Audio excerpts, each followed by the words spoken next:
later in the show. For more on the markets and stock picking, David Trzewski's with us, CEO, Sound Planning Group. David, your thoughts on the last couple of days, the up and down action we've seen. What did you make of it? Well, great to be with you as always. Yeah, the last couple of days, obviously, we're just seeing a lot of volatility. We're trying to figure out right now, where are we going to go? We've now gotten past the third quarter, and people are looking at their statements again. Managers are looking at what the year has done, even coming out of that really nice bounce that we had coming out of June. I think that many investors are preparing, as I think they rightly should, for some more tumultuous times to come, as I think that we're going to be hitting new lows over these next couple of seasons. How do you prepare? How do we prepare? Great question. So we need to understand our time horizons.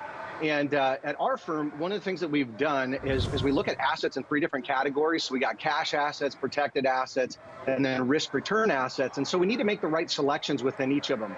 I'll say this, one of the most important things that people should be paying attention to right now is something that's probably not on anyone's radar.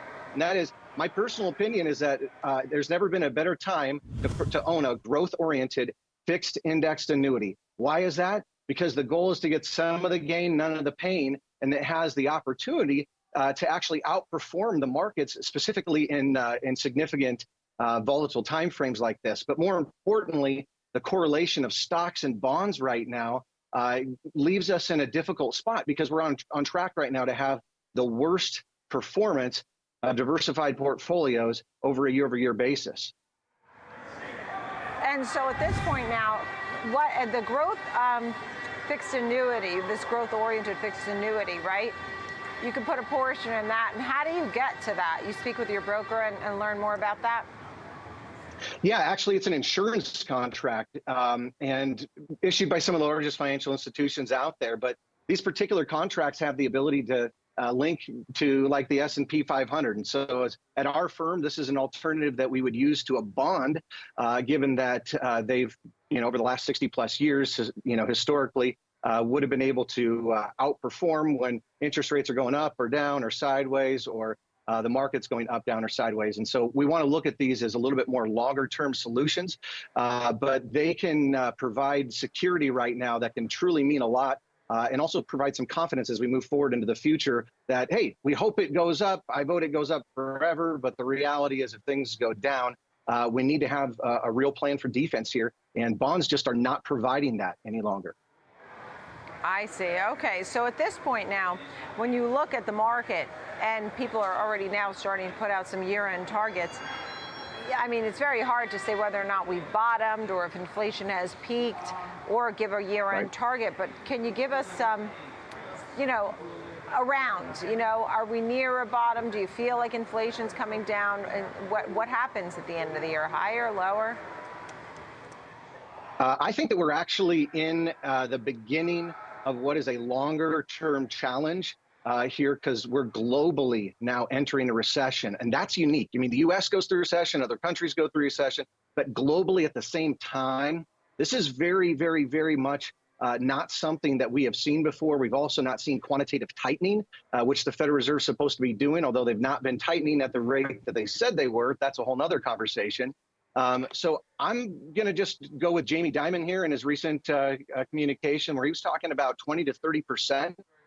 Looking at a downside here, specifically talking about earnings, talking about how fragile our energy situation is, both around the world as well as here at home. And I mean, just as an example, if we even get one challenge at one of the refineries, that's going to be a big issue for all of us, especially if we do get a colder winter, which is being anticipated. But this inflation stuff that we're talking about is also just on people's mind today. So we just saw the sentiment number come out this morning, and we're just hardly off of the lows of 2008, and we haven't seen banks crash. We're just knowing that consumers today are recognizing that they're having to change habits and make some different choices here as they're going forward. But could you imagine being a baby boomer today with all of the uncertainty right now, and your future depends on creating income and having your portfolio sustain this lifestyle throughout retirement? It's very scary. It is. I understand the pressures that they're facing because I hear it all the time. That being said, for example, the NASDAQ's down 2.7%. It's the worst day since in decrease, largest decrease since 2020. Are these buying opportunities, these kinds of dips?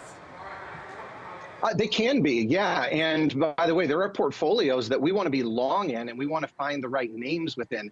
And so obviously we want to buy when there's downs. I'll just be candid to say this, that there's not an example of a bull market actually occurring as the Federal Reserve is still hiking. And we know that they are definitely going to be hiking. And if we see a stronger market, they're going to give us an even bigger hike come November here and then December as well. And so the Fed funds rate is going to be determined based upon what the market's going to produce or not produce. So I do think that there's some buying that we can do right now. But, candidly speaking, I think that people need to be cautiously optimistic today as they're going forward, because there may be better opportunities as we get more numbers come out with earnings and other things.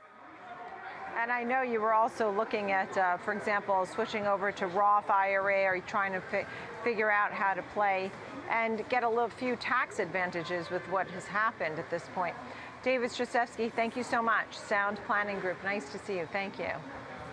Thank you, Nicole.